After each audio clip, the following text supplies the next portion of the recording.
जय जिन दर्शकों, मैं हूं शेफाली जैन और आप सभी का स्वागत है जिनवाड़ी चैनल पर। दर्शकों, हम सभी एक बार पुनः जिनवाड़ी चैनल का विशेष कार्यक्रम भक्तामर स्तोत्र अर्थ सहित देखने के लिए एकत्र हुए हैं। दर्शकों, इस कार्यक्रम में संत शिरोमणि आचार्य श्री विद्यासागर जी महाराज के शिष्य धर्मावलंबियों को भक्तामर स्तोत्र का अर्थ समझा के उन्हें कल्याण के मार्ग पर चलने के लिए प्रेरित कर रहे हैं। तो आइए दर्शकों, देखते हैं आज गुरुवर हमें भक्तामर स्तोत्र के किस काव्य से रूबरू कराएंगे। एक उस व्यक्ति ने भी भगवान का नाम लिया और एक व्यक्ति ने भगवान का नाम लिया, श्रद्धा की, बोले भगवान के नाम पर मैं मर जाऊंगा, भगवान की आज्ञा पालन के लिए मैं प्राण दे दूंगा, इसकी रक्षा के लिए मेरा जीवन कुछ भी नहीं, मैं मरने को तैयार हूं। एक ने धर्म लिया इसलिए कि ये धर्म मुझे बचा लेगा, और एक ने धर्म किया मैं धर्म पर मर जाऊंगा। दोनों में अंतर समझ रहे हो? एक ने बचने के लिए धर्म किया है और एक ने मिटने के लिए धर्म किया है। मैं धर्म के नाम पर मिट जाऊंगा, मैं धर्म के नाम पर जिंदगी बर्बाद हो जाएगी, दर दर की ठोकरें खा लूंगा, कितने कष्ट हो जाए लेकिन धर्म को नहीं छोड़ूंगा। अपने महापुरुष संकट में क्यों पड़े? मात्र धर्म के कारण, धर्म के कारण। धर्म नहीं छोड़ूंगा, राजगद्दी छोड़ दूंगा, अयोध्या छोड़ दूंगा, वनवास के कष्ट उठा लूंगा, जितना करो, लेकिन धर्म नहीं छोड़ूंगा। सब छूटे तो छूट जाए, धर्म के लिए मरना पड़े तो, यदि धर्म का पालन करोगे तो मरना पड़ेगा, बोले मर जाऊंगा, धर्म के लिए तो मरूंगा ना, धर्म के ही खातिर तो मरूंगा ना। अपने यहां धर्म रहित जिंदगी जीने से कोई मतलब नहीं, और धर्म के साथ पर मर जाने में कोई आपत्ति नहीं। विश्व की सबसे बड़ी संस्कृति है, पहले जब युद्ध होते थे सतियां जोहर कर लेती थी, मर जाती थी। कोई विश्व में ऐसा राज्य नहीं है जिसमें स्त्रियों ने जोहर किए हो। किसी कोई कारण नहीं था बंधु, कोई कारण नहीं था। वो जिंदा नहीं रहना चाहती थी, सो बात नहीं लेकिन हमारी भारतीय नारियों में जो शील व्रत है, संयम है, शील है, चाहे भली मर जाएंगे लेकिन शील को खंडित, धर्म है उनका शील, धर्म को नष्ट नहीं होने देंगे। लो, मैं अग्नि में कूदती हूं, हजारों हजारों नारियों ने जोहर कर दिया, दुनिया उनको चाहती है। पद्मिनी का मैंने बताया था, सारे राजा चाह रहे थे, लेकिन नहीं, धर्म रहित हमें तीन लोक की भी संपदा, धर्म के साथ में, और धर्म के लिए मर गई, जिंदा अग्नि में जल गई। ओहो, क्या है? वहां धर्म के कारण। यदि सामने वाले को स्वीकार कर लेती तो और ऐश करती, महारानी रहती। सामने वाला राजा जब तुम्हें चाह रहा है तो वो तुम्हें दुख देगा कि सुख? सुख देगा, राज संपदा देगा, पटरानी बना के रखेगा, सिर पर बैठाल के रखेगा। लेकिन हमारी भारतीय नारी कहती है हमें धर्म से रहित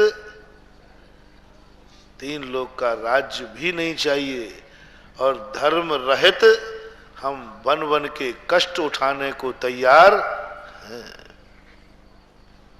बहुत बड़े ऐसे सैकड़ों पुरुषों के भी प्रसंग ऐसे। तो कभी आप लोग जो धर्म अपनाते हैं स्वार्थ बुद्धि से अपनाते हैं, अपने को कुछ चाहने के लिए अपनाते हैं, ठीक है, वो सब तुम्हें मिलेगा, कहीं जाने वाला नहीं, चिंता मत करना। वो तो तुम्हारा रिजर्व हो गया, तुम्हारे संकट दूर तो होंगे ही होंगे। वो तो गेहूं के साथ भूसा मिलना है सो मिलेगा।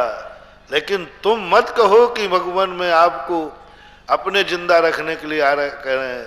तुम कहो भगवान मैं तेरे चरणों में मरने को आया हूं, तेरी आज्ञा पर मरूंगा। तेरे लिए मैं प्राण दे दूंगा, तेरे से बड़ा दुनिया में मेरा कोई नहीं है। इससे ये होगा कितना भी संकट आ जाए लेकिन तुम कहीं भटकोगे नहीं, भटकोगे नहीं। कितना भी संकट आ जाए भटक नहीं सकोगे। और स्वार्थ के लिए अपनाया है तो जिस दिन कोई तुम्हें मारने आएगा, बंदूक लगा देगा, और तुमने धर्म भगवान का नाम किस लिए ले रहे थे? बचने के लिए, कि भगवान मुझे बचा लेगा। भगवान बचाते हैं। जिस दिन बंदूक लगा देगा कोई आतंकवादी और कहेगा भगवान को गाली दो, मंत्र पर पैर रखो, महाराज को गाली दे दो, तो बचोगे, नहीं तो मरोगे, मैंने बंदूक लगा दी है। तो तुम क्या सोचेगा तुम्हारा मन? अरे मैंने तो भगवान का नाम बचने के लिए ले रहा था और अब तो भगवान के नाम पर मरने का दिन आ गया। तुम देर नहीं लगाओगे, शुभम चक्रवर्ती के समान नमोकार मंत्र पर पैर रख दोगे। क्योंकि वो नमोकार मंत्र बड़ा श्रद्धालु था, बहुत नमोकार मंत्र पर बड़ा श्रद्धालु, जन्म से ही मिला था उसे, अटाट श्रद्धा थी। जैसे उस पर संकट आया कि अब मैं मरने, ये मुझे मार सकता है, तो बोलो शुभम चक्रवर्ती किसकी शरण में गया था? जब वो रसोईया व्यंतर उसे समुद्र में ले गया, एक छोटी सी घटना थी। जब वो चक्रवर्ती राजा था, उसने खीर परोसी तो वो गर्म थी। गर्म होने के कारण राजा का हाथ जल गया। उसने गुस्से में आकर रसोइये को लात मार दी। चक्रवर्ती की लात कौन खा सकता है? वो वहीं मर गया। मरते ही वो व्यंतर हुआ,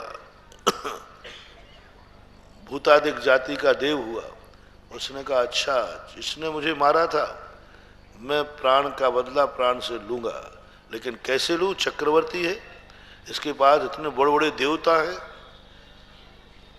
वो जानता था चक्रवर्ती की रसना इंद्री का लंपटी है ये, कि वो रसोईया तो था ही, कि राजा को क्या अच्छे लगते हैं। तो ऐसे फल लेके आया, आम केला आदि, जो राजा को प्रिय थे, राजा के सामने चढ़ा दिए व्यंतर ने। राजा कहता है जी फल तुम कहाँ से लाए? प्रतिदिन लाया करो। तो राजा साहब प्रतिदिन तो लाना कठिन है, लेकिन कभी कभी लाया करूँगा। बोले क्या कठिन है, मेरे राज्य में ही है ना? बोले हाँ आपके राज्य में ही है। थोड़ा सा समुद्र के अंदर एक बहुत बड़ा बगीचा है, वहाँ पर ये फल लगते हैं। राजा ने कहा चलो मुझे ले चलो एक बार वहीं। बोले चलो साहब, लेकिन शर्त है उस बगीचे में आप और हम के अलावा कोई दूसरा नहीं जाएगा। आप और मैं चले, कोई भी नहीं जाएगा। सबको आदेश दे देना कोई भी एक कदम आगे नहीं बढ़ेगा, और कोई आवे भी नहीं, नहीं तो ध्यान रखना मामला गड़बड़ हो जाएगा। राजा ने कहा चलो। गया, सबको, सैनिक को, मेरे देवताओं को, सबको आदेश दे कोई भी मेरी आज्ञा के बिना अंदर नहीं आएगा। सब रुक गए। अंदर जाकर व्यंतर कहता है राजन अब तुम और हम अकेले हैं, हम इस समय देव हैं, तुम मनुष्य हो। चक्रवर्ती के अहंकार में मुझे लात मारी थी, लो अब मैं तुम्हें मारता हूँ, मैं देवता हूँ, इसी समय तुम्हारे लिए प्राण निकाल दूंगा। अब चक्रवर्ती कहता कोई आएगा नहीं, मैं मना करके आया। तो संकट की घड़ी में देखो उसका कितना श्रद्धान था कि संकट की घड़ी में कोई काम नहीं आया, नमोकार मंत्र आएगा। देखना तुम लोग जो संकट में, सब दुनिया के कार्यों के लिए नमोकार मंत्र रट रखा है। देखो बेटा संकट की घड़ी में नमोकार मंत्र ध्यान रखना, महाराज को भी याद रखना। कभी कोई संकट आ जाए तो वहीं महाराज को याद कर लिया करो, सब ठीक हो जाएगा। और आप करते भी हो, भगवान को याद कर लेना, संकट आ जाए वो सबकी रक्षा करते हैं, आप करते भी हो, मुझे कोई ऐतराज नहीं है। लेकिन खतरा कब हो रहा है? अच्छा वो नमोकार मंत्र पढ़ना, नमो रिहंताणम, नमो सिद्धाणम, नमो आयरियाणम, नमो वज्रायणम, नमो लोहे शब्द श्रावणम।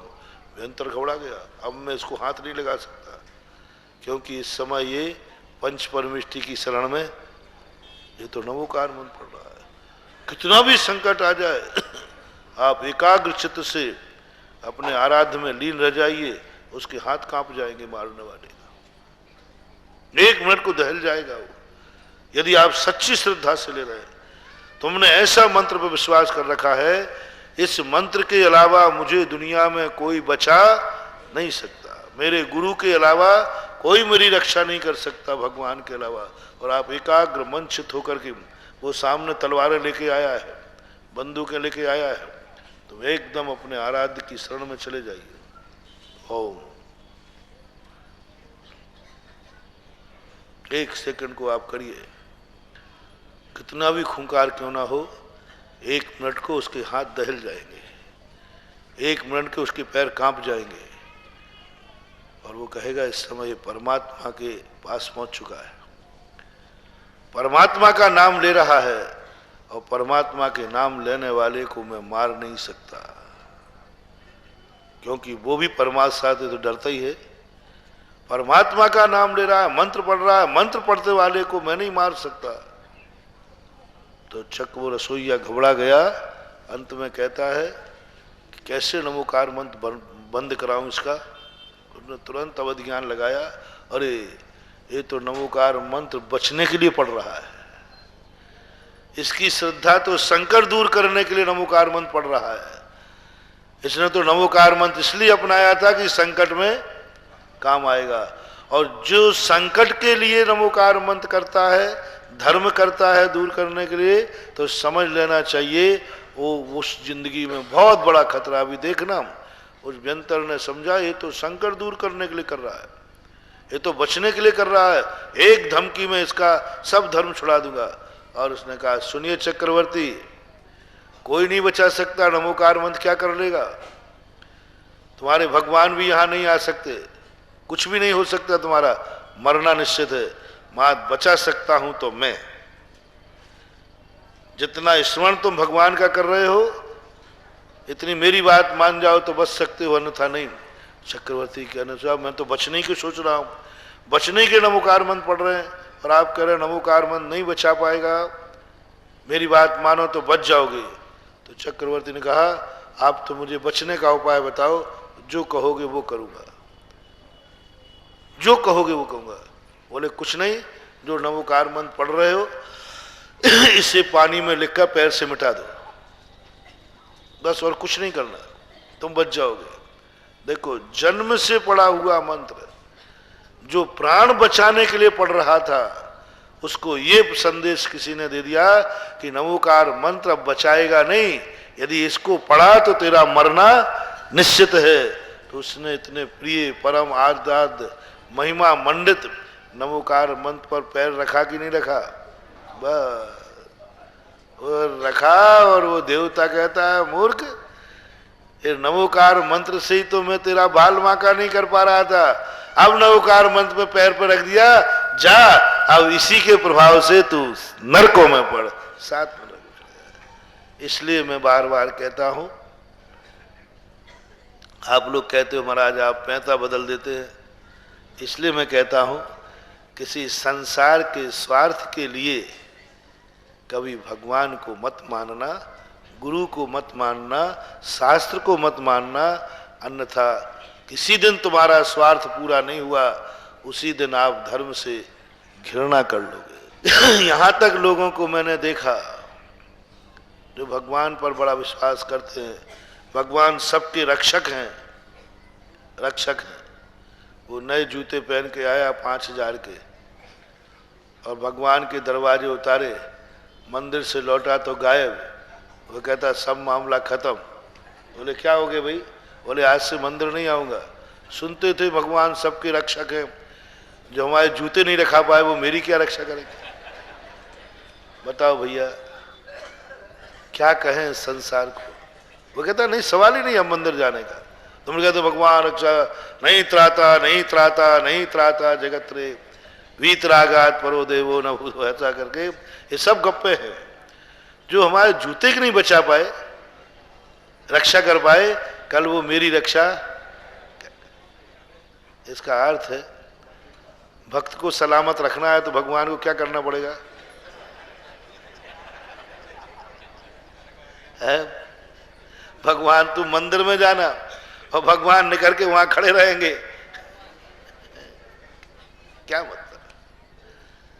क्या है भक्ति, क्या है समर्पण। हम सब स्वार्थों से भरे हैं, हम स्वार्थों से माथा टेक रहे हैं। ये स्वार्थ सब तुम्हारे पूरे होंगे, लेकिन स्वार्थ के कारण से मत मानो। मिलेगा, सब मिलता है। तुम अपनी रक्षा के लिए नमोकार मंत्र मत पढ़ो, तुम नमोकार की रक्षा के लिए जियो। तुम्हारे लिए नमोकार मंत्र ना हो, तुम नमोकार मंत्र के लिए हो जाओ। गुरु को अपने लिए मत मानो, तुम गुरु की रक्षा के लिए तैयार हो जाओ। तुमने क्या कर रखा है? गुरु महाराज मेरी रक्षा करना है, और जिस दिन मैं भूल गया उसी दिन बंदा गया। नहीं है गुरु महाराज, आप मेरी रक्षा के लिए नहीं है, मैं आपकी रक्षा के लिए हूं। बताओ, राष्ट्रपति बॉडीगार्ड की रक्षा के लिए होता है या बॉडीगार्ड राष्ट्रपति की रक्षा के लिए होता है? नियम क्या है मुझे पता नहीं, आप बताओ। राष्ट्रपति बॉडीगार्ड की रक्षा करता है कि बॉडीगार्ड राष्ट्रपति की? पक्का? ड्राइवर मालिक की गाड़ी चलाता है और सुरक्षित मंजिल पर भेजता है, या मालिक ड्राइवर को सुरक्षित मंजिल पर भेजता है? छोटे कौन है? ड्राइवर और बॉडीगार्ड। बड़े कौन है? राष्ट्रपति और मालिक। ये पक्का कह रहे हैं ना? आप बताओ, हम बड़े हैं कि छोटे तुमसे? तो हम तुम्हारी रक्षा करेंगे, तुम हमारी। अरे बेटा मालूम है सब। अपन तो उदाहरण ऐसा फिट करते हैं जिससे तुम इधर उधर। अब देखो बिल्कुल स्पष्ट, राष्ट्रपति बड़ा है, रक्षा कौन कर रहा है? बॉडीगार्ड।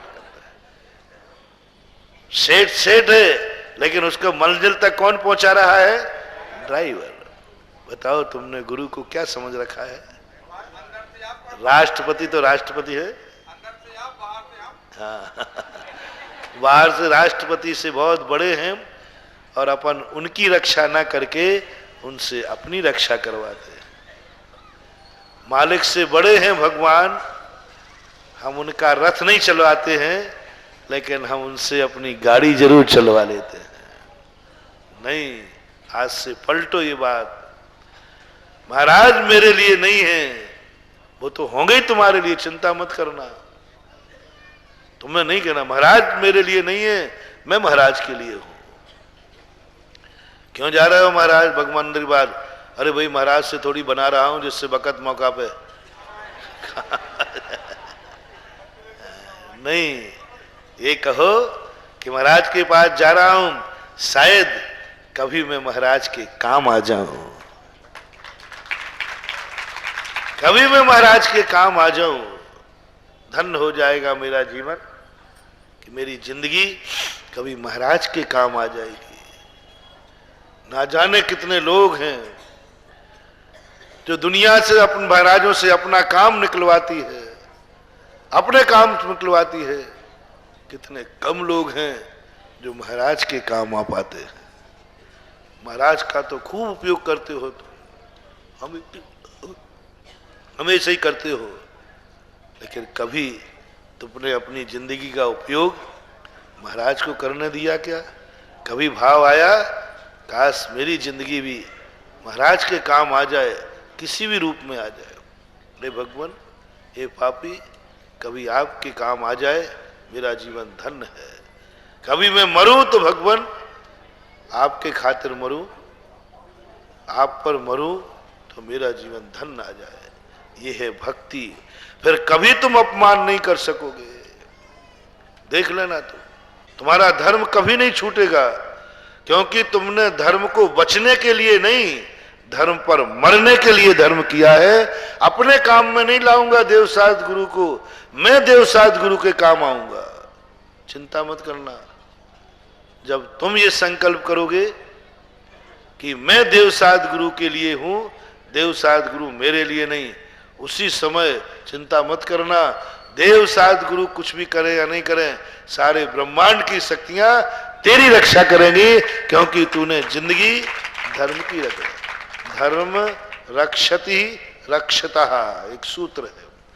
जो धर्म की रक्षा करता है, धर्म उसकी रक्षा करता है।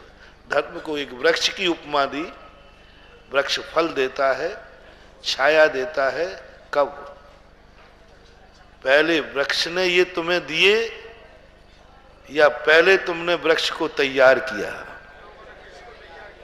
बोया, सींचा, बड़ा किया, इतना बड़ा किया, उसकी रक्षा की, 10 साल 20 साल तक उस पेड़ की रक्षा की, पानी दिया, सबको दिया। जब वो वृक्ष बड़ा हो गया तो वृक्ष कहता है तुमने मुझे इतना बड़ा किया, इतनी मेहनत की, इतने दिनों तक सुरक्षा की, तो लो अब मेरी छाया मेरे काम नहीं आएगी, मेरी छाया तेरे काम आएगी। क्यों? तूने मेरे लिए इतना बड़ा कर दिया, सुरक्षा कर करके, सुरक्षा करके। अब ये मेरे फल मैं नहीं खाऊंगा, ये फल तरु न खावे अपने फल, नदी न पीवे अपना जल, ऐसे आते हैं। इसी प्रकार गाय भी अपना दूध नहीं पीती। क्यों? तुमने मुझे पाल कर इतना बड़ा किया। धर्म इसी समान है। जब तुम धर्म के लिए मरोगे, धर्मात्मा के लिए मरोगे, तो धर्म कहता है, गुरु कहेंगे मुझे नहीं चाहिए मेरी छाया, मुझे तो धूप में खड़े होने की आदत पड़ गई है। मैंने एक नए वर्ष पर एक पंक्ति लिखी थी एक बार बहुत पहले कि हे नया वर्ष, यदि तू मेरी जिंदगी में नया बन के आया है और मुझे कुछ देना चाहता है तो लो मेरी फरियाद पूरी कर देना, लो मेरी फरियाद पूरी कर देना। ये नया वर्ष मेरे लिए नहीं, मेरों को मुबारक हो जाना। मेरे लिए नहीं, ये नया वर्ष मेरे लिए मुबारक ना हो, ये नया वर्ष मेरों के लिए मुबारक हो जाए, क्योंकि मैं तो वृक्ष बन चुका हूं, मुझे तो धूप में खड़े होने की आदत पड़ गई है। मैं तो साधु बन चुका हूं, साधना में तपने की आदत बन गई है। क्योंकि साधु को कहा है धूप ही, पर्वत ही बना है तो धूप से क्या, और साधु ही बना है तो भूप से क्या। जब पर्वत ही बना है अब वो धूप से डरे, जब साधु ही बने हो तो भूप से क्या। इसलिए मुझे तो आदत पड़ गई है साधु ठहरा तपने की, लेकिन हमारे ये बेचारे भक्त बड़े कोमल हैं, इन्हें तपने की आदत नहीं है। जब ये मेरी शरण में आ जाए तो धूप की दोपहरी में इनको धूप से बचा लेना, मुझे तो धूप में खड़े होने की आदत पड़ गई है, इसलिए मेरी चिंता मत करना। साधु का देखो, माँ बाप का देखो, ये ऐसे ही स्वभाव वाले स्वयं तपते, अपने प्रति इतने निर्दयी होता है साधु, अपने लिए इतना निर्दयी होता है, कितने कष्ट आ जाए दया नहीं करता, कितने कुछ हो जाए, लेकिन दूसरों के लिए कितना, एक चींटी को तड़पते देख के रो पड़े। संत हृदय नवनीत समाना, एक छोटे से दुखी को देख करके उनको, उनके लिए दुख दूर करने के लिए पीछे लिए रहता है, और स्वयं पे कष्ट आ जाए कोई बात नहीं, चलता है, कोई बात। जब वो साधु कहता है, देखो जब तुमने उस साधु की इतनी बड़ी रक्षा की, अपने आप पेड़ लगाया, तो पेड़ कहता है कि मैं तो, बताओ पेड़ की छाया पेड़ के काम आती है क्या? पेड़ तो सदा, बस साधु ऐसे ही होते हैं। साधु कहते मुझे क्या कष्ट, मुझे तो कष्टों को सहन करने की आदत पड़ गई है, हमें तो धूप सहन करने की आदत पड़ गई है, मैं तो साधु ठहरा, मुझे तो साधना में तपने की आदत पड़ गई है। लेकिन जो बेचारे कोमल हैं, जो धूप से आकुल व्याकुल हो गए हैं, वे जब मेरी शरण में आए तो हे नया वर्ष मुझे नहीं, मेरों को शीतलता दे देना, मेरों को। ये भावना अपने आप तुम्हें मिलेगी। तुम्हें वृक्ष से कहने की जरूरत नहीं है ये वृक्ष मुझे छाया दे दे। वृक्ष तो कहता है छाया तेरे लिए है, तू क्या मांग रहा है? वृक्ष से छाया मांगी जाती क्या? वृक्ष कहती है छाया ही तुझे तेरे लिए, मेरे लिए तो धूप है मेरे सिर पर धूप है और मैं खड़ा हूं तेरे सिर पर छाया करने के लिए। गुरु वही होते हैं जिनका सिर धूप में होता है और स्वयं धूप में खड़े रहते हैं और शिष्यों को छाया प्रदान करते हैं, छाया प्रदान करते हैं। ये बात मुझे आचार्य श्री की एक मजाक में लगी। ये बात मुझे लगा कि सही में गुरु वृक्ष के समान होते हैं, धूप में खड़े होकर शिष्यों को छाया देते हैं। अभी रामटेक में पंच कल्याणक में आचार्य महाराज धूप में खड़े थे, मैं भी खड़ा था, सब पूरा संघ खड़ा था। मुझे उम्मीद नहीं थी कि आचार्य महाराज इतनी गहरी मजाक करेंगे, उम्मीद नहीं थी कि इतनी गहरी मजाक करेंगे। सब हट गए। मैंने कहा आचार्य महाराज धूप बहुत तेज है, इधर आ जाओ। तो आचार्य जी कहते हैं मेरे सिर पे तो अभी 3-4 झाड़ियां हैं, तेरे पे तो वो भी नहीं, तू भी आ जा। यानी मेरे सिर पे बाल नहीं ना, आचार्य जी के थोड़े थोड़े से बाल है। तो आचार्य जी कहते हैं मेरे सिर पे तो अभी 2-3 झाड़ियां हैं, यानी 2-3 बाल, तेरे पे तो वो भी नहीं। मैं शर्मिंदा हो गया, सब लोग हंस गए। अब देखो गुरुओं के हंसी हंसी के वचन भी, हंसते हंसते भी साधु ऐसे मंत्र दे देता है, हंसते हंसते साधु ऐसी बात कह देता है कि सृष्टि का रहस्य खुल जाता है। उन्होंने इतनी बात कह करके गुरु और शिष्य के संबंध को उजागर कर दिया। गुरु और शिष्य का कितना प्रेम है ये उजागर कर दिया। गुरु शिष्य की भूमिका क्या है ये उजागर कर दिया। कितनी बड़ी बात, मजाक की नहीं है। रहस्य देखो कितनी बड़ी बात कि पहले तुम छाया में आ जाओ, मेरे पे तो कुछ भी झाड़ियां, यानी मेरे पास तो फिर भी सहन करने की शक्ति है क्योंकि मैं गुरु हूं, तुम चेले हो, तुम पहले आ जाओ। इसका कितने भी टीका लगो। मैं इस बात को जब भी सोचता हूं तो लगता है महाराज की इतनी सी मजाक में भी इतना शक्ति, इतना गहन अर्थ, इतना सिद्धांत, गुरु और शिष्य के संबंध को इतनी सहजता में कह दिया। भक्त और भगवान के संबंध को इतनी सहजता में कह दिया। वृक्ष और राही के संबंध को इतनी सहजता में कह दिया। बड़े और छोटे के संबंध को इतनी सहजता में कह दिया। अब मैं कितनी टीका करूं? बताओ उसमें क्या नहीं छुपा है? बताओ क्या नहीं छुपा है इस हंसी में? गुरु की कोई हंसी भी रहस्यमयी होती है। गुरु के हंसते हुए वचन भी रहस्यमय होते हैं। कहने को हंसी मजाक थी लेकिन रहस्य सोचो।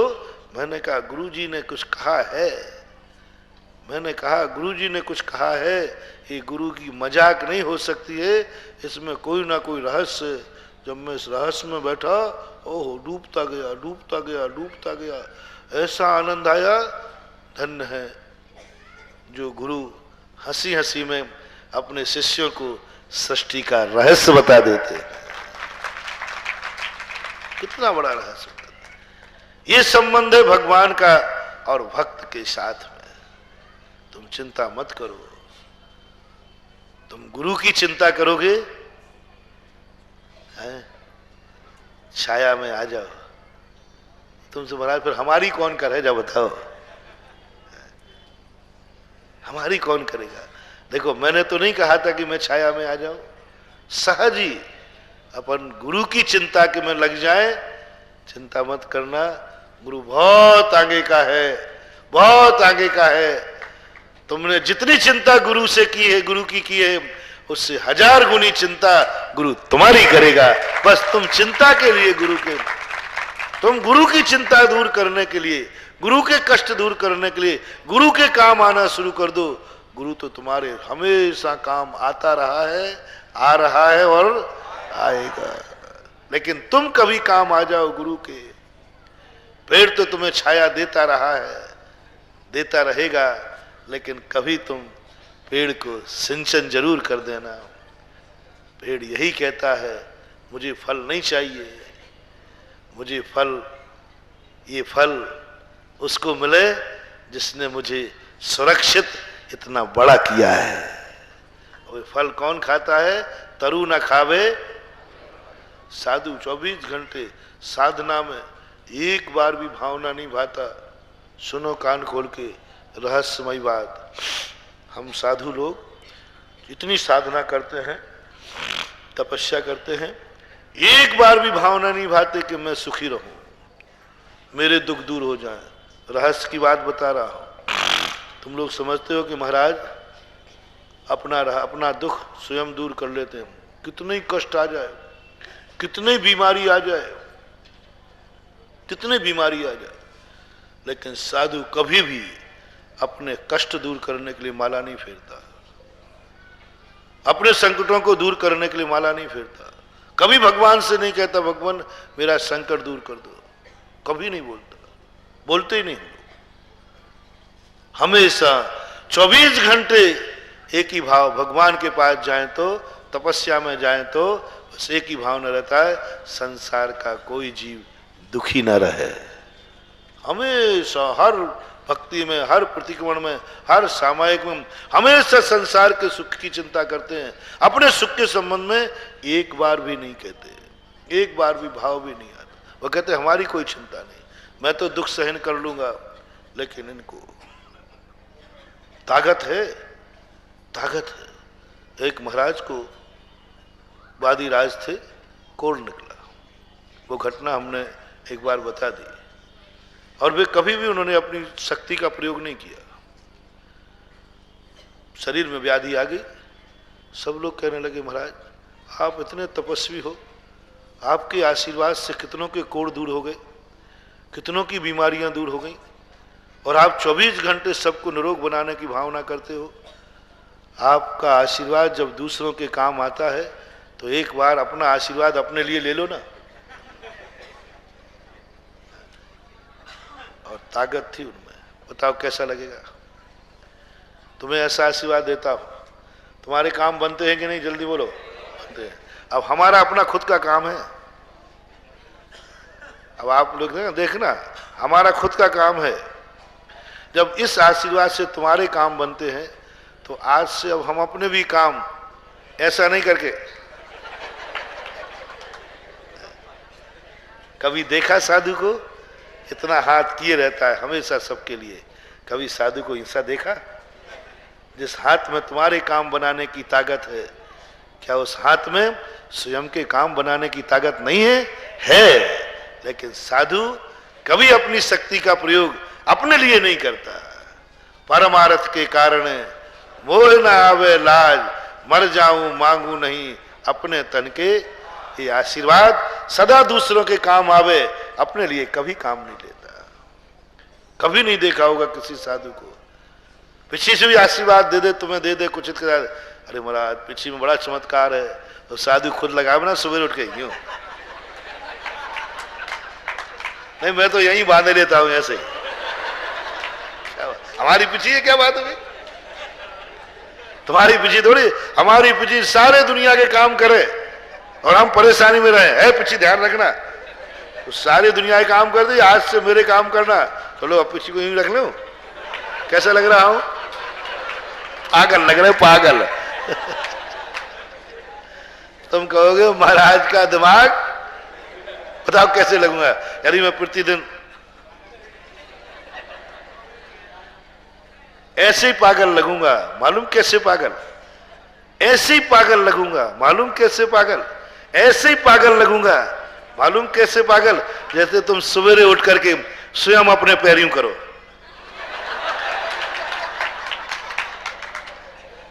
करना कल सुबह उठ करके सब लोग कहेंगे क्या हो गया भैया तुम्हें? पागल हो गए क्या? अपने पैर, जैसे तुम अपने पैर छुओगे तो पागल लगोगे, ऐसे ही हम अपना आशीर्वाद लेंगे तो पागल लगेंगे। नहीं हो सकता। कभी नहीं प्रयोग करते। इतनी ताकत थी उनमें। कैसे ताकत थी महाराज? दूसरों के काम की ताकत थी नहीं।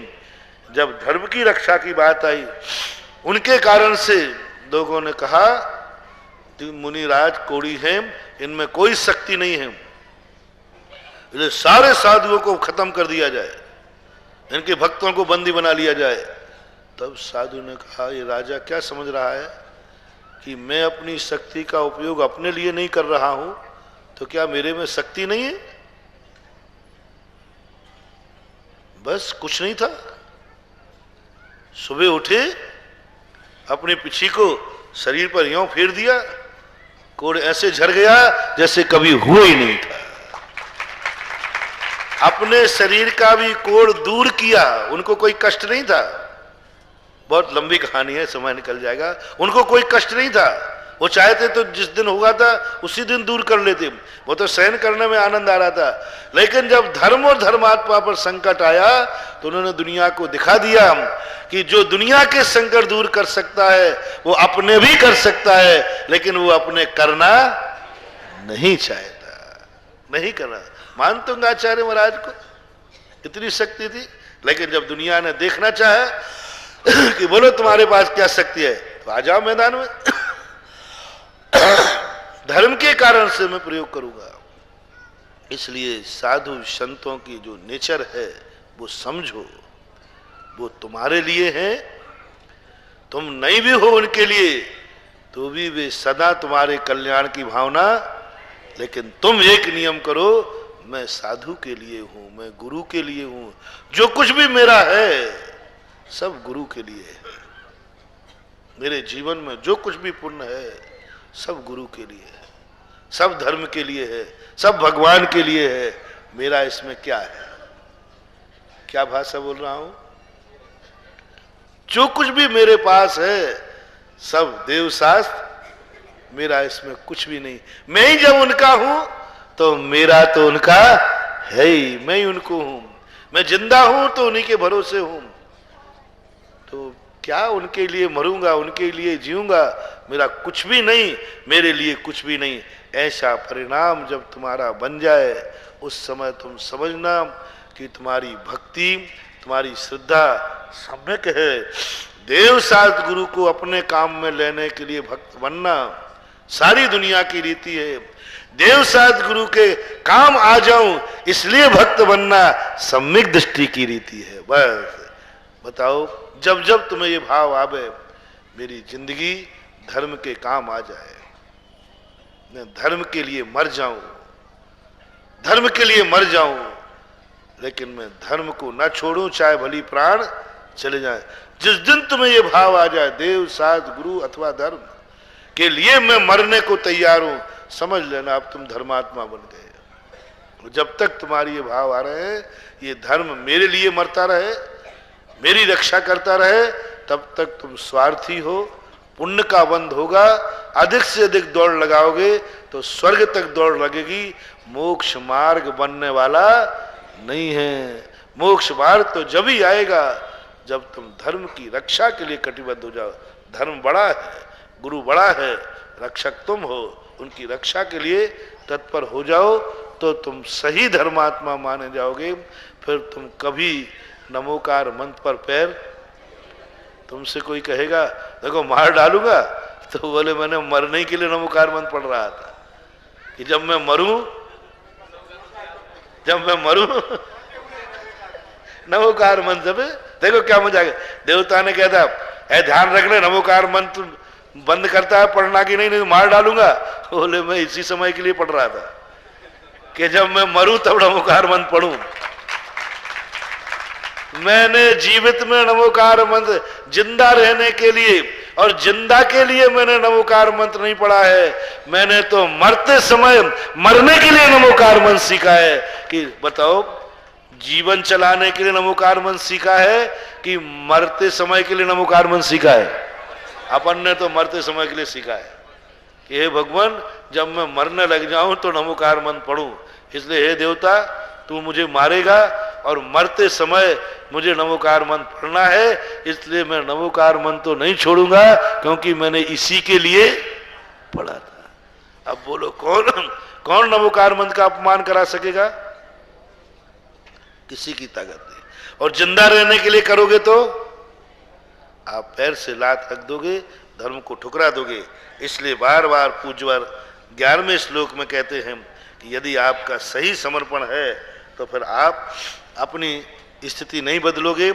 यदि सत्य तुम्हें समझ में आ गया है तो निर्णय करो, अब मेरी खोज बंद हो गई है, अब मैं कुछ भी नहीं खोजूंगा, क्योंकि मुझे सत्य किसी की गुमी हुई चीज मिल जाए फिर उसके बाद फिर वो खोजता रहता है क्या? कि भाई क्या गिर गया था? बोले सुई मिल गई। बोले मिल गई। फिर क्या कर रहे हो? आप क्या देख रहे हो? सही बताओ, आप क्या देख रहे हो जो तुम्हारी मिल गई? इसका अर्थ है कि हमारी मिल गई शायद दूसरे की, चोर कहीं का। तुम्हारी चीज मिलने के बाद तुम क्या खोज रहे बताओ वहां पर? इसका अर्थ है कि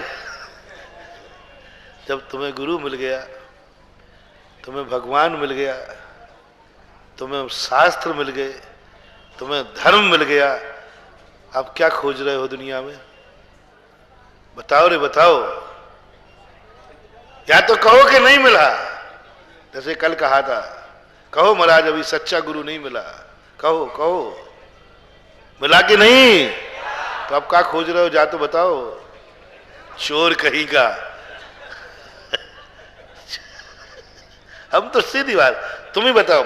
सुई गिरी थी मिल गई, रुपया गिरा था मिल गया, आप फिर क्या देख रहे हो? अर्थ क्या है सही बताओ? किसी और का माल भी मिल जाए। इसी प्रकार भैया तुम्हें धर्म मिल गया, बोलो मिला धर्म की नहीं मिला? अब क्या खोज रहे हो? क्या ढूंढ रहे हो? किसको ढूंढ रहे हो? लगता है दूसरे के धर्म को। अपना धर्म मिल गया, अब तुम खोज रहे हो दूसरे के धर्म को, खोजोगे चोरी का दोष लगेगा। अपना कलदार गिरा था मिल गया, अब खोज रहे हो तो दूसरे के कलदार को अपना बनाने की सोच रहे हो, ये पाप है, अधर्म है। तुम्हें धर्म खोज रहे थे, मिल गया, तुम्ही ने कहा मिल गया, मिल गया, अब तो आनंद में झूमो। धर्म मिलने के बाद भी अभी खोज जारी है, भगवान मिलने के बाद भी भगवान की खोज जारी है। बोलो या तो तुम पागल हो, या एक एक बोतल पी रखी है, या फिर तुम चोर हो। पर मैं जो बोलता हूं पर मेरी आदत तो नहीं, तो मेरा जवाब दो, क्या खोज रहे हो? भगवान मिल गए कि नहीं मिले? भगवान तो मिल गए, अब क्या खोज रहे हो? अब क्या खोज रहे हो? बोले भगवान, अरे भगवान तो मिल गया तुझे। इसका क्या है? तमाशा है। अपन लोग बड़े तमाशगीर हैं। मिल गया घर में तो ऐसे हो जाना चाहिए, मिल गया बस, अब तो आनंद में डूब जाओ, इतने डूब जाओ कि तुम्हें दुनिया में पता ही नहीं चले कि दुनिया में कोई चीज दूसरी है कि नहीं। मेरी सुई मिल गई, मेरी गिन्नी, इतने आनंद में डूब जाओ कि तुम्हें पता ही नहीं चले कि गिन्नी दूसरे के पास भी होती है। तुम्हें तो मेरे पास जो गिन्नी है वो दुनिया में किसी के पास हो नहीं सकती। जब उनके पास नहीं है तो गिर नहीं सकती, तो मैं क्या ढूंढ रहा हूं? तो जितना लोटा आयतन था उतना पानी, वो तो ह्यूरेका, उनकी भाषा में ह्यूरेका, मिल गया, मतलब प्रयोग सिद्ध हो गया। और बताते वो बाथरूम में नंगा था, वो किवाड़ खोल करके बाजार में दौड़ गया, ह्यूरेका, मिल गया। लोग कहते हैं पागल हो गया, और दौड़ा बाजार में, नंगा ही दौड़ा, बाजार में दौड़ गया, क्योंकि प्रयोगशाला मकान से दूर थी। क्योंकि वो प्रयोगशाला में तुरंत लिखना चाह रहा था कि मैं ये फार्मूला भूल, नहाते समय उसको फार्मूला सिद्ध हुआ, ह्यूरेका मिल गया। उसे सारी दुनिया के क्या करा रहे, पागल नंगा कपड़े कहां गए? बोले ह्यूरेका मिल गया।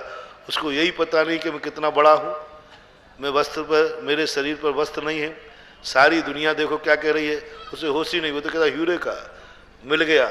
और जाकर प्रयोगशाला में उसने कोटेशन को लिखा और बाद बाद में उसे होश आया, अरे मेरे कपड़े, तो इतना शर्मिंदा हुआ कि किवाड़ बंद करके था मुझे टॉवल दे दो। अरे भला आदमी सारे बाजार में घूम के आ रहा है, सारे बाजार में घूम के आ गया और अब कहता टॉवल दे दो। समझे इसमें कितना बड़ा रहस्य है। मिल गया, अब तो आनंद में डूब जाओ। कई लोग कहते महाराज आप लोगों को इतने बड़े हो गए, आप लोगों को शर्म नहीं आती, सारे बाजार में घूमते रहते हो नंगे। यूरेका, यूरेका, कौन देख रहा है, किसको पड़ी है यूरेका? मुझे तो मिल गया। अब कितने लोग महाराज आजू बाजू तो देखो, हम आजू बाजू देखते ही नहीं। दुनिया साधु को देखती है लेकिन साधु किसी को नहीं देखता, इसी का नाम साधु है। यदि साधु दुनिया साधु को देखती है और साधु दुनिया को देखने लग जाए, समझ लेना वो साधु नहीं स्वादु है, वो लंपटी है, इंद्री लोलपी है, वो साधु हो ही नहीं सकता। सारी दुनिया जिसे देखे और दुनिया साधु भी उसको देखे, नहीं, साधु वह है, सारी दुनिया साधु को देखती है और साधु किसी को नहीं देखता। किसी को पता ही नहीं कौन देख रहा है, चला जाता है साधु, कौन उनको मजाक कर रहा है, कौन हंसी कर रहा है, कौन नमस्कार कर रहा है, साधु किसी को नहीं देखता। यूरेका, मिल गया, आनंद मिल गया। जो आनंद खोजना था वो मिल गया। किसको पड़ी है कि कौन देख रहा है? तो वैज्ञानिक एक छोटे से सूत्र में जिंदगी भर वस्त्र पहनने वाला भूल गया कि वस्त्र क्या होते हैं। तो जिनको महाशक्तियां मिल गई हो, महासूत्र मिल गए हो, उनको कब पड़ी है? साधु को कभी महसूस नहीं होता कि मेरी उम्र कितनी हो गई। जिस दिन साधु को यह पता चल जाए कि मेरी उम्र इतनी हो गई, मैं जवान हो गया, उसी दिन साधु भ्रष्ट हो जाएगा। साधु तो सदा अपने आप को वही मानता है जैसे माँ की गोदी में बैठा हुआ 6 महीने का बालक। उसे कहा, जो कहा है कि मैं नंगा हूं, वो तो 6 महीने का बालक बन के घूमता रहता है। इसी प्रकार साधु सदा अपने आप को बालक मत मानता है, उसको पता ही नहीं कि मैं कितना बड़ा हो गया हूं। वो तो यूरेका है। मुझे तो समझ गए ना आप? मैंने अपनी बात तुम्हें बताई है, तुम्हारी सुई मिल गई। बोले क्यों नाच रहे? बोले यूरेका। अब दोबारा मत देखना वहां कुछ। गन्नी मिल गई, गिन्नी घूमी थी। बोलो देवसाद गुरु मिले के नहीं मिले? यूरेका। अब नाचो। अब क्या ढूंढ रहे हो? अब कहां दुनिया भर के दरवाजे जाकर ढूंढ रहे हो? बोले किसको ढूंढ रहे हो? बोले कोई भगवान मिल जाए। बोले जो मिले थे वो तो हम आए हैं तिजोरी में, अभिनंदन नाथ भगवान बैठे कमरे के अंदर। पर अब क्या ढूंढ रहे हो? कितने पागल हो तुम लोग। जब मिल गया है तो खोज बंद हो जाना चाहिए, और खोज चालू है तो अभी तुम्हें भगवान मिला नहीं। धर्म मिल गया है तो फिर धर्म की खोज बंद। खोज बंद हो जाने का नाम है हम पा चुके हैं। रास्ता चलने का बंद हो गया, इसका अर्थ हम मंजिल पर पहुंच गए। चलना कब बंद होगा? मंजिल पहुंचने के बाद चलना होता है कि बराबर विश्राम? अभी तुम मंजिल में भी चल रहे हो तो लगता है घूम रहे हो। तुम दुनिया में भटके होते, तुम दुनिया में भटके होते तो कोई तुम्हें ठौर ठिकाने पहुंचा देता। तुम तो अपने घर में भटके हो, कैसे ठौर ठिकाना पाओगे? उनको भगवान का दर्शन करा दूं जिन्हें भगवान नहीं मिला है। जिन्हें भगवान मिल चुका है उनको मैं क्या बता दूं? बता दो। जो भगवान को पाने के बाद भगवान को खोज रहे हैं, जो धर्म को पाने के बाद धर्म को खोज रहे हैं, जो गुरु को पाने के बाद गुरु को खोज रहे हैं, जो नमोकार मंत्र जैसे मंत्र को पाने के बाद मंत्र खोज रहे हैं, वे जीव है पानी में मीन प्यासी, मुझे सुन सुन आवे हासी। है ना? नमोकार मंत्र मिल गया। हाँ महाराज वो तो मिल गया। आऊ थे कि नहीं? अरे महाराज आपसे भी अच्छा आता है। बताओ। नमोकार मंत्र आता है और तुम कह रहे हो महाराज कोई मंत्र दे दो। नमोकार मंत्र आने के बाद पूछ रहे हो मंत्र दे दो। गुरु मिल गया कि नहीं? हाँ महाराज बहुत बढ़िया गुरु मिल गया। अब क्या पूछ रहे हो? महाराज गुरु बता दो। तो ऐसा व्यक्ति हो गया वो। भगवान मिला कि नहीं? बोलो जल्दी बोलो। फिर दुनिया में क्या ढूंढ रहे हो? भगवान। यानी एक चांदखेड़ी में बैठा था तो बोले महाराज वो मंदिर के दर्शन करके आया और बोले महाराज इस मूर्ति इस प्रतिमा में अतिशय क्या है? मैंने कहा तो दर्शन किए कि नहीं? कराया। मैंने कहा एक व्यक्ति खीर खा रहा था और पड़ोसी से पूछता है क्यों इसका स्वाद कैसा है? खा रहा है। बोले इसमें शक्कर डली है कि नहीं डली? बोलो भैया क्या कहूं इसको? पागल क्या कहूं? बोलो खीर खा रहा है और पड़ोसी से पूछ रहा है इसका स्वाद क्या है। बोलो क्या कहूं? क्या कहूं? तो सब वही तो बैठे हो तुम। और हो क्या? बोले भगवान मिल गया। बोले क्या खोज रहे हो? गुरु मिल गया क्या खोज रहे हो? मंत्र मिल गया। बोले क्या खोज रहे हो? मिल गया। तो पूज्यवर मानतुंग आचार्य महाराज कह रहे हैं कि यदि तुम्हें मिल गया है तो तुम कहो इससे अलावा दुनिया में कोई दूसरा नहीं है, क्योंकि इतने ही परमाणु थे जिससे आपका शरीर निर्माण हो गया। अन्यथा तुम्हारे जैसा दूसरा भी दुनिया में कोई होना चाहिए था, लेकिन है नहीं। इसका अर्थ कि भगवान तो भगवान ही होता है। वक्त्रं कुते सुर नरो रग नेत्रहारी। वक्त्रं कुते सुर नरो रग नेत्रहारी।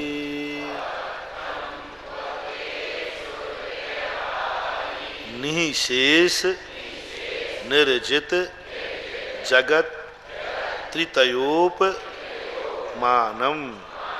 निःशेष निर्जित जगत त्रितयोप मानम।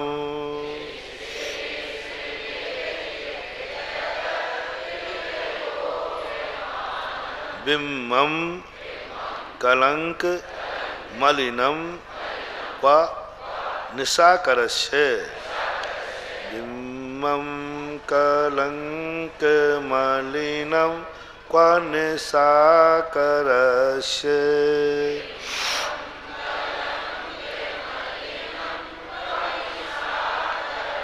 यद वासरे भवति पांडु पलाशकल्पम। यद वासरे भवति पांडु पलाशकल्पम।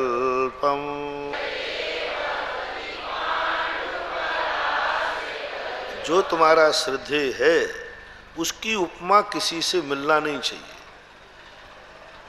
यदि मिल रही है इसका अर्थ है कि तुम्हारा श्रेष्ठ जगत में उत्तम।